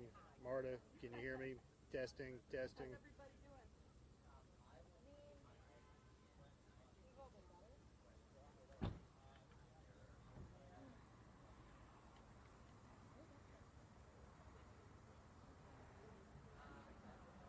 Ma'am, how we doing? Sergeant Barrett, 3rd ID Public Affairs, how are you? No, Compo just said that they're on their way, so I'm going to let them know.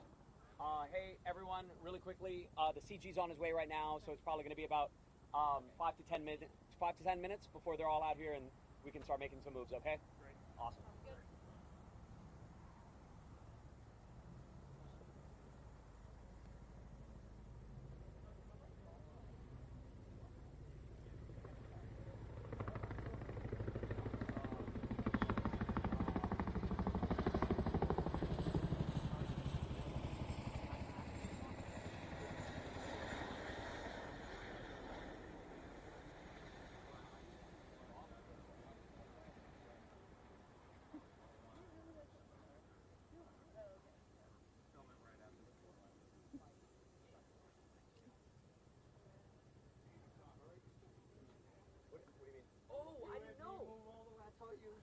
I thought you needed some steps on your watch, so I wanted to make sure you were healthy. No, that's our initial information was that everyone was going to park there, but I didn't know that they had a deputy escort that kind of gave them authority to do this. So I know this is what you get for being early. If you were a little less professional, no. I did get my set up. No, see that? There you go. There's a plus there. No, but yeah, that was our initial information was that everyone parked at the Ed Center, and then something changed between the lines that I was told. Yeah, I was like, damn, everybody else. No. I'll get you premium seating at the next one. I promise you. Well, hopefully it won't be. Oh well, nothing like this. Yeah, something fun. Something like that.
not ready yet. We're just getting our camera ready.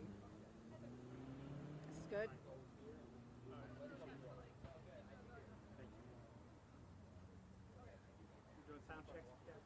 I'm not actually, but we're going live on our social media, so they're trying to make sure they're in the right spot. While y'all are doing that, can I ask you a quick question, Captain? Not about just a fact thing. I know the CG is fairly new here. I'm trying to make sure I've got his name.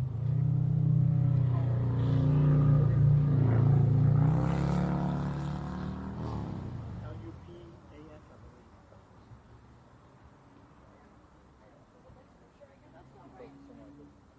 Yeah, I'm sorry. I don't mean to distract you. I'm sure you can. I just want to make sure I get stuff in front of me. That's when it goes forward.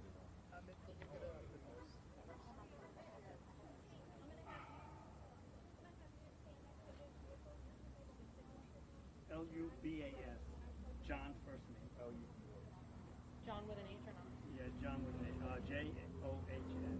LUBAS. He's a major. No, he's a brigadier general. Yeah, he's a one-star. It's not. Okay, perfect. Back now. Trying to make sure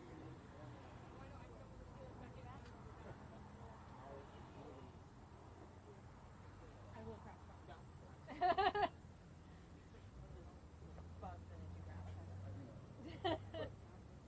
Perfect now.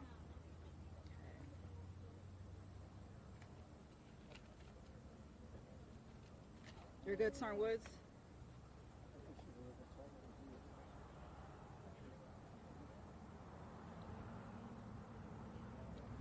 Hey, how's everybody doing today? Fine, ma'am. Good. You guys got everything mic'd up okay? Okay. We're going to start in just a few minutes. They're looking for double checking his spelling. Okay.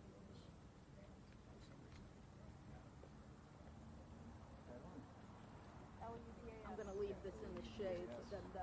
Okay.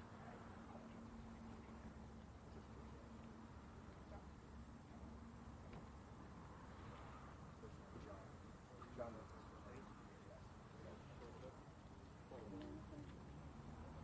Yes.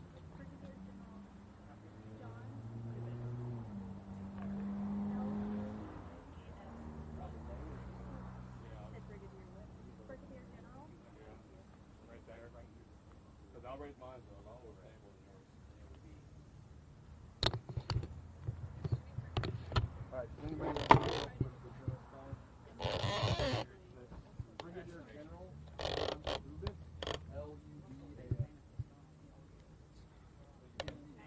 Yes, he's the commanding general of the 3rd Infantry. Yep. Brigadier General John Lubis, J-O-H-N-L-U-B-A-S. He is the commanding general of the 3rd Infantry Division. Sergeant Woods, you good? Okay, you're all set up? Okay. I know we got some folks that are going live at right at 3:30, so we'll hold tight to the timeline. About 5 minutes.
going to go ahead and give my opening comments, and we'll turn it over to General Lubis.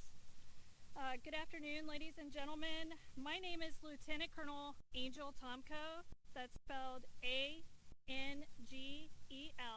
Last name is Tomko, Tomko, and I'm the spokesperson for the 3rd Infantry Division. Today we're here to discuss the incident that took place earlier today on the north side of Fort Stewart installation at the 2nd Armored Brigade Combat Team footprint. In just a moment, I'm going to introduce you to Brigadier General John Lubis. That's spelled John, Lubis, Lubas. He's the Commanding General of the 3rd Infantry Division. Brigadier General Lubis will make a statement regarding the incident and take a few brief questions. Before we begin, however, I'd like to go over just a couple things with you. We have limited time for questions given that this is an ongoing investigation, and we may not have all the information that we can share, but we will try to be as transparent as possible. We will not release the name of any victims until the next of kin notification has been complete. We will not speculate as to any intentions, motives, or backstories, given that this is an ongoing investigation. When you ask your questions, we ask that you please give your name and the affiliation in case we need to do a follow-up. And it's a little hard to hear, so please speak up so that General Lubis can hear you and that you can hear him. Thank you, ladies and gentlemen. I will now turn it over to General Lubis.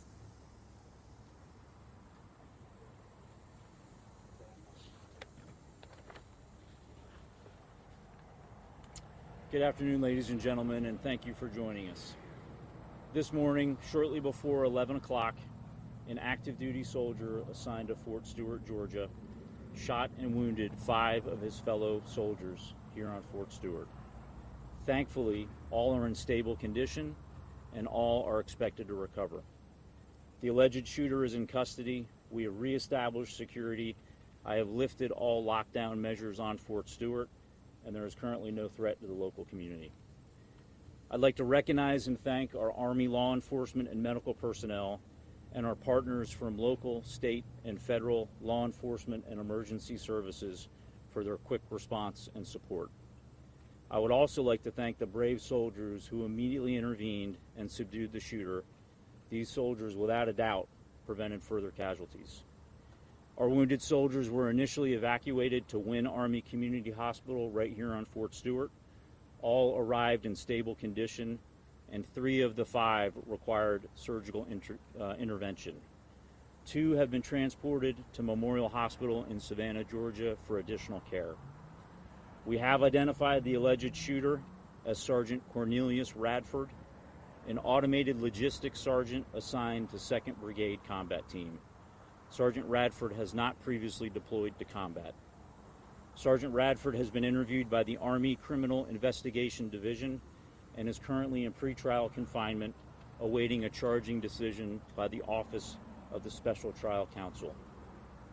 Right now, our primary focus is first on caring for our injured soldiers and their families, and also supporting the soldiers of the Spartan Brigade. All of the families of the victims have been notified, and we're wrapping our arms around them and ensuring we provide them all the support that we can. Before I take questions, I want to remind you that this is an ongoing investigation and we're still gathering questions. And ladies and gentlemen, I'll now take your questions. General Lewis with the Coastal News. Can you give us his what unit he was assigned to and how long he served in the Army, if you didn't mention it? Yeah, he is assigned to one of our sustainment units here in 2nd Brigade Combat Team at Fort Stewart, and I will have to confirm how long he served with us. Yes, sir. Russ Bynum with the Associated Press. As best you can, knowing it's so early, can you walk us through where this happened, what happened in the shooting, and were the victims subordinates of the sergeants, or were they people over him in rank? Yeah, right now it's premature, and we're gathering a lot of the information. What we know is this soldier, the shooting occurred at the soldier's place of work. It did involve his co-workers. We're still not certain about the motivations, but again, he's been interviewed by Army investigators, and we believe we'll gain more information here shortly. Yes, ma'am.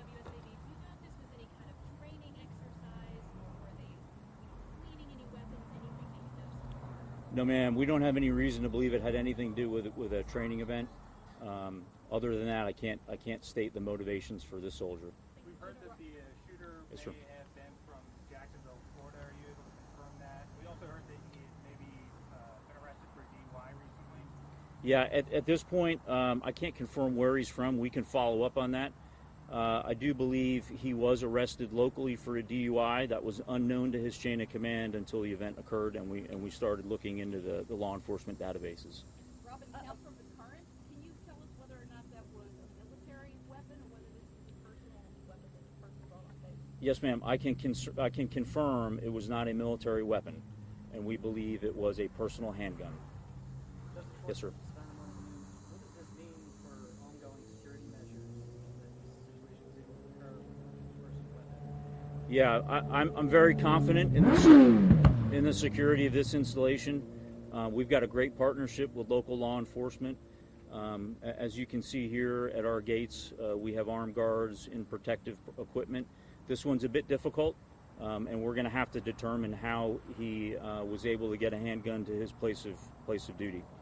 Alicia News for Jack. Has the suspect had any prior disciplinary or behavioral issues on base? No, ma'am, not that we're aware of. But again, it's early in the investigation, but not that I'm currently aware of.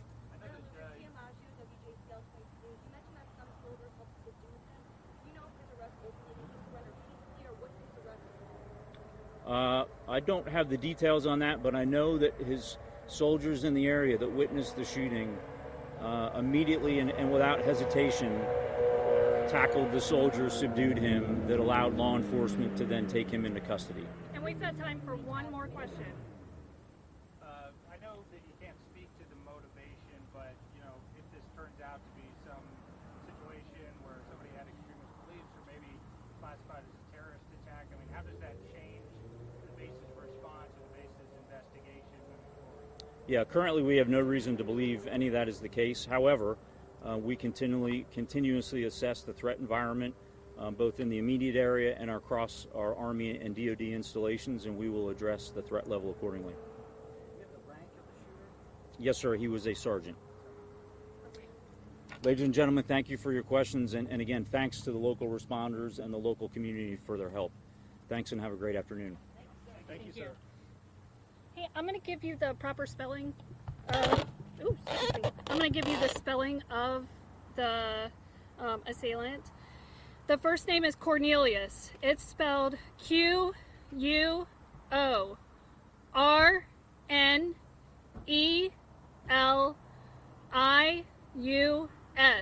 Last name is Radford. R-A-D-F-O-R-D.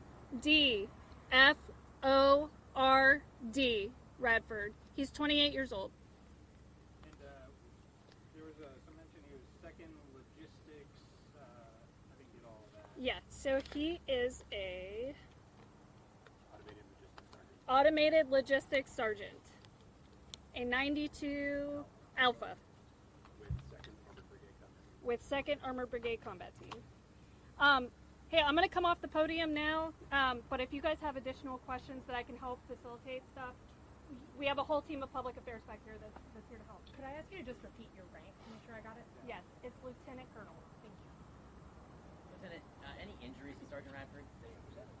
That's unconfirmed. Okay. And would you be able to follow up on where? Oh.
Yeah, I don't blame you.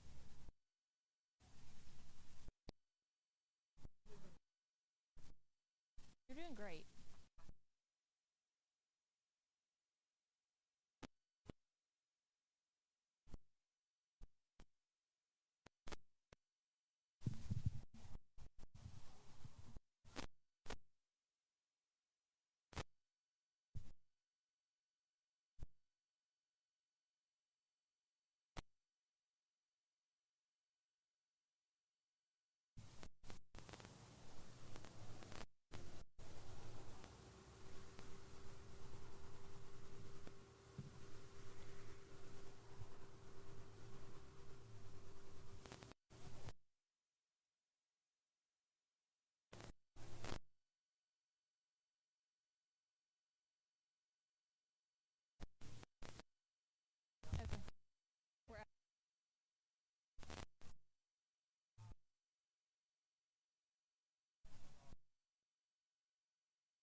Should we get there?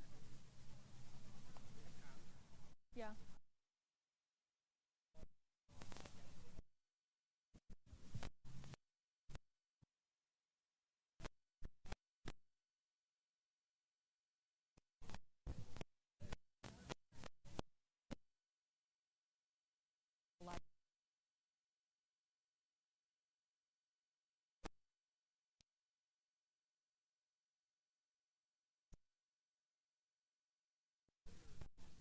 Or should we just go to that one?